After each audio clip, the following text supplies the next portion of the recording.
Three Forté Ears prototypes walk into a bar. The bartender looks at the second prototype and says, "Get out."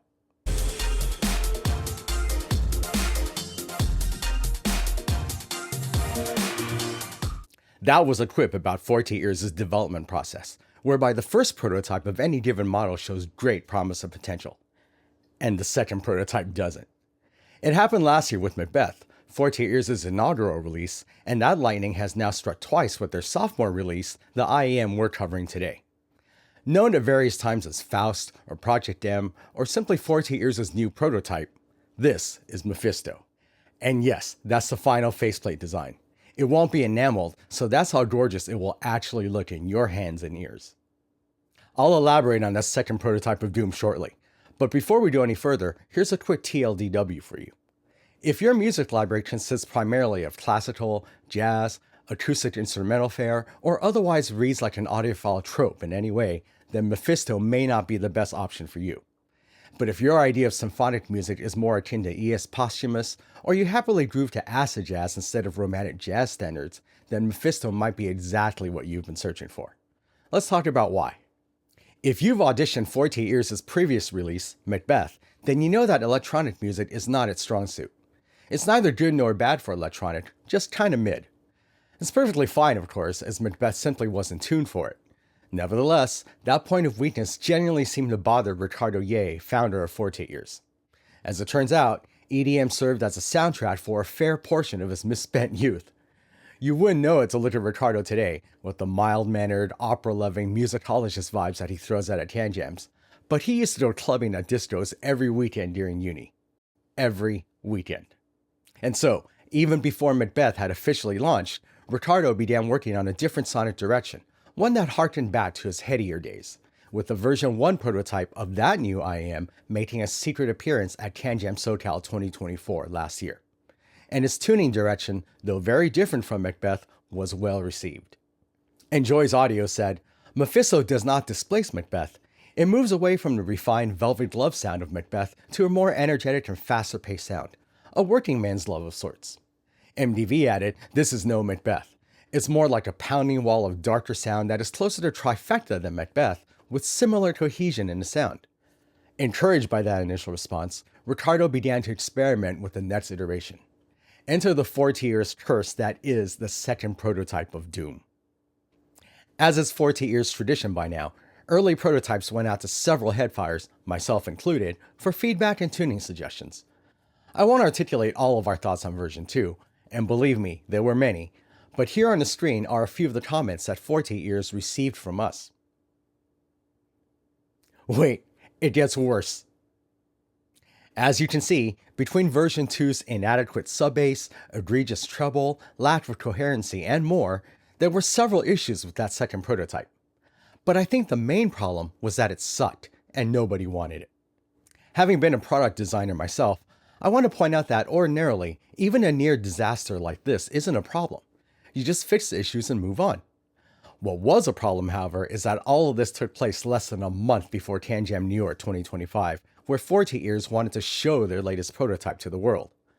Based on version 2's feedback, I think you'll agree that showing that would have been absolute tragedy. But with less than a month to go, they were cutting it close. Dangerously close. Now, before I explain how Mefisto returned from the depths of hell, and whilst I build more suspense to the story, I have to point out that the second prototype of Doom actually shares the exact same driver configuration as the final version of Mefisto. It was then, as it is now, 2 DDs, 4 BAs, and a planar. So for anybody that regards driver configuration as king, no, not so much. Ultimately, it was Forté Ears' implementation that made all the difference. They upgraded to the latest generation of liquid crystal polymer dynamic drivers available and sealed them in a custom-developed isobaric chamber to maximize bass response and impact. Additionally, instead of off-the-shelf planar drivers, they developed their own nano-diaphragm planar in-house. They wanted to focus not only on speed for transients, but also on density for textures and note weight. Most importantly, a lot of fine-tuning work went into Mefisto's 4-way crossover network. Specifically, they made meticulous and repeated adjustments that targeted Mefisto's upper mids to strike a perfect balance between energy and fatigue. And finally, a cast silver faceplate closes up the acoustic chamber that is Mefisto's ear shell. That's silver, by the way, not silver-plated something else. So did it work? Did Ricardo's frenzied last-minute changes fix Mefisto? To my ears and to the ears of many headfires at CanJam New York 2025, yes.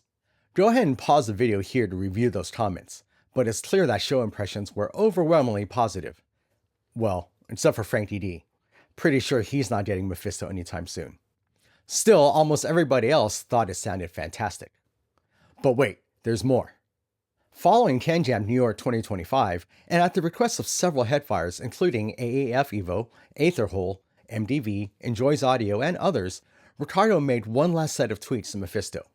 He surgically cut an additional 0.85 dB from its upper mids to virtually eliminate any hint of stridency.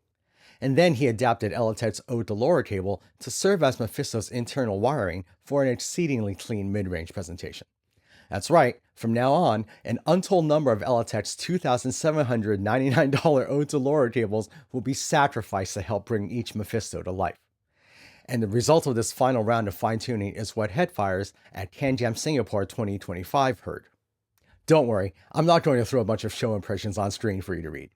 I've had both the New York and Singapore units here with me for weeks, and I've been spending gobs of time with both of them, so I'll break down the final tuning for you in just a few minutes. But I will say one thing right off the bat. Ricardo has definitely fulfilled on his promise of tuning an IEM that excels with modern genres and modern production methods, because Mefisto is absolutely the embodiment of energy without fatigue. Now, before we can finish talking about how Mefisto sounds, and I swear I am not stalling here, we absolutely have to cover how you'll want it configured. There's an age-old fashion adage that accessories make the outfit, and that definitely holds true in Mefisto's case, because a fair portion of Mefisto's sound signature is actually dependent on its accoutrement. With that said, it's time for a bonus review. A review within a review, Reviewception. The eagle-eyed amongst you have probably noticed the translucent tips that we've been showing throughout this video. Those aren't merely a new colorway of baroques, but rather an entirely new line of tips from Elatet named Baroque Stage. They'll be launched at CanJam Shanghai 2025 later on this summer, but Mefisto owners will get them early because they are the standard and included tips packed in with every Mefisto. They're taller than regular baroques, and while they're still reasonably compliant, they do utilize a firmer silicone compound than standard baroques, so they'll undergo less deformation on insertion. As their name implies, these new Baroque stage tips were designed to offer a more expansive soundstage, and they definitely do that with Mefisto, beginning in the lower mids and opening up more and more right on through the top end. They also improve low end extension for a deeper and more satisfying sub-bass response. I can see, or hear rather, why Forté Ears chose to include these tips with Mefisto. They make the music more arena-like, more anthemic, like moving from an indoor lounge in Paris to an open-air dance floor in Ibiza. In any case, if you intend to get Mefisto and you routinely tip roll as a matter of course, just be aware that I found its included Baroque stage tips to be somewhat integral to its sonic presentation. And of course, as Forté Ears continues to build upon their partnership with Elatet, Mefisto will be available with both a stock cable as well as a custom upgrade cable tuned exclusively for it. This is Mefisto's stock cable. It's a 4-wire cable comprised of 25 gauge strands of silver, silver-plated copper, and copper conductors. It's reasonably supple, and ergonomically is commensurate with most 4-wire aftermarket cables in terms of feel and flexibility. And this is Temptation. It began life as a possible iteration of Elatet's next flagship cable before it was reserved and retuned specifically for Mefisto. It's an 8-wire cable comprised of 24 gauge strands of a gold, silver, and copper alloy. And not surprisingly, it's a chunky boy. Factoring in those structural differences, with the fact that Mefisto is incredibly sensitive, and it's easy to understand that I noted several sonic differences in my listening tests. As such, I'll be providing 2 sets of impressions here for your consideration. Paired with its stock cable, Mefisto offers us an exciting and lively presentation that puts a spring in your step and makes you want to do a happy dance, even in public. Tonally, it's anchored by some very respectable, though not thunderous sub-bass, with an emphasis that begins building in the mid-bass and keeps on building as it crests squarely in the mid-range. Surprisingly, as full as Mefisto's upper bass response can get, it remained free of bloat and boominess. As I mentioned before, Forté Ears carefully sculpted the upper mids to avoid peaks, so that's where Mefisto's mid-range emphasis tapers off, as output gradually diffuses and dissipates throughout the highs. Taken all together, that just happens to be a tonal signature that absolutely excels at playing back pop music. Because Doja Cat's Say So lays down a relatively simplistic beat accompanied by a sparse bass line, it tends to not sound very gratifying when played through gear that is too thin or bass light. That's not an issue here, because Mefisto's able bass response is never anemic, so we're treated to the proper groove that we deserve.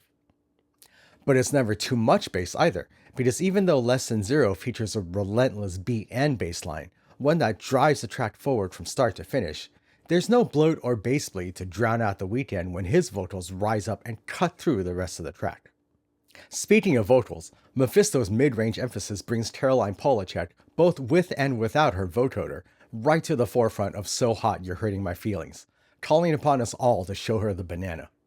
And finally, Mefisto's congenial upper mids and agreeable highs showcase City Boy in a very positive light, even with the abundance of effects that Donkey Boy laid into this track during production.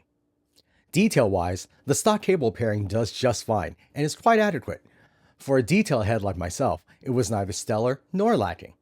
And it was enough for the synth head in me to recognize that Camouflage used the DX7 in The Great Commandment, and that Giorgio Moroder used the Jupiter 8 and opted for softer Linn drums in Together in Electric Dreams.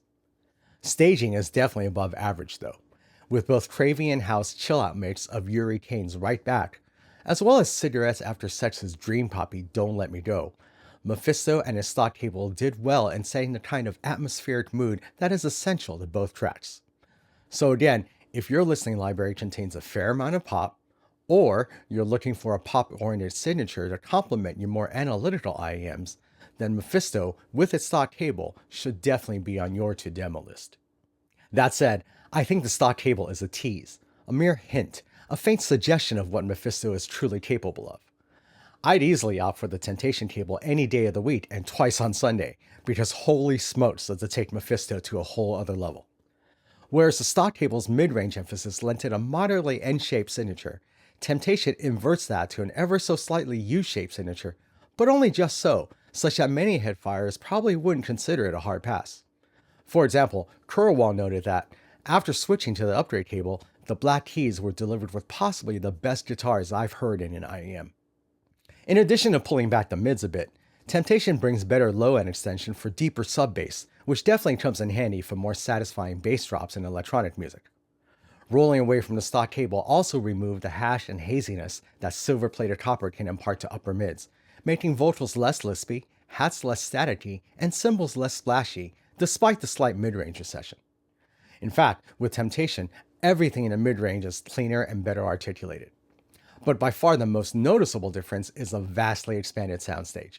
Center image elements remained centered, of course, but everything else was cast far and wide whenever the track had that space to give. Between Mefisto's isobaric dynamic drivers and Temptation's own coloration, I fully enjoyed the bombastic sub-bass and mid-bass warmth that the Crystal Method's Busy Child and Thievery Corporation's Lebanese Blonde demanded respectively. Moving on to some EDM classics by Madeon and Porter Robinson, Mefisto's curtailed upper mids and Temptation's cleaner mid-range played well with both Icarus and Language respectively. In fact, presence and peakiness were so well balanced against each other that I had to resist the urge to keep turning up the volume for more fun. Now, if you're a fan of sound design and sound manipulation, then Mefisto's planar powered textural abilities will be a real treat for you. It renders detail with both density and tactility, as it did with Eamon Tobin's Journeyman and Aphex Twin's Aegis Pulse, thus avoiding the kind of plasticky thinness that often spoils the meticulous sound design found in those tracks. And finally, the impressive stage offered by Mefisto and Temptation pairing is fully evident with Autechre's Montreal and Fortet's Scientists. Given that both are sparser and more contemplative ambient tracks, it's important to not collapse their respective sound fields, and I was not disappointed in this regard. Emboldened by that, I decided to try Mefisto and Temptation with a related guilty pleasure of mine, Synthwave. Again, Mefisto's strengths played well as some of my favorite tracks. Unlike typical electronica and EDM tracks where the focus tends to be sub-bass, the Midnight Sunset is best enjoyed with a rich mid-bass, sensual mids, and no bloat in between. And Mefisto plus Temptation express exactly that. With Electric Youth's Innocence, you'll want to tame the excessive effect saturating Bronwyn Griffin's vocals. Failure to do so usually results in some unwelcome harshness and stridency. And here it's evident that all those hours spent curtailing Mefisto's upper mids has paid off in spades. And for FM84's Wild Ones, featuring the incomparable Ollie Ride, Mefisto with Temptation offers two advantages. The superb staging complements this track's heavy use of reverb, and the cleaner mid-range moves Ollie center stage to truly sing. By now, you're probably thinking, look, Warren, I like electronic stuff as much as the next guy, but I want to know how Mefisto sounds with more acoustic elements. That's fair. So here's a question that absolutely nobody has been dying to ask me. How does Mefisto fare with techno played on real instruments? In a word, it's brilliant. Mefisto renders Klangphonics, the masters of techno without a computer, about as well as I've ever heard them. Mefisto's ample sub-bass and mid-bass deliver a groove that satisfies our assumptions. But at the same time, Mefisto's textural details betray any illusions of hard sequencing, because human bass repetition and quantization is ultimately imperfect. I have to confess, I had a really good time with Mefisto, more than I thought I would. It's not a reference analytical signature by any means, but it's flat out fun in a way that surpassed my expectations. Price-wise, Mefisto with its stock cable will retail at $2,899. And as you've probably surmised by now, its Temptation upgrade cable will also retail at $2,899, effectively doubling the price of adoption in much the same way that Ambition did with Macbeth previously. That's nearly $5,798 to add Temptation to Mefisto. But if you decide that you must have Temptation, then you can opt for one of the 200 limited edition Tour de Force packages that Forté Ears will be offering at $4,999. That's nearly $800 less of a spend.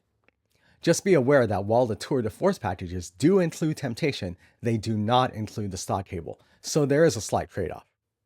But as a bonus, each of the 200 Tour de Force packages will include an exclusive Nufcat, a limited edition Mephistopheles vinyl figurine created by internationally famed Singaporean tattoo artist Ale Lim, aka Invisibly.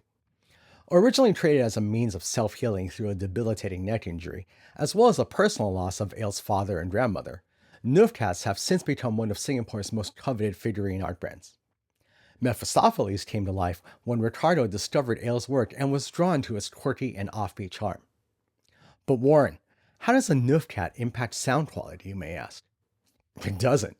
But you all know we weren't going to let Ricardo enamel another faceplate, so we can at least grant him this bit of creative indulgence.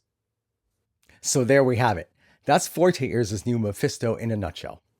It's a deeply satisfying low end, rich lower mids, impeccably sculpted upper mids, and highs that are easy on the ears, all awash in an expansive stage.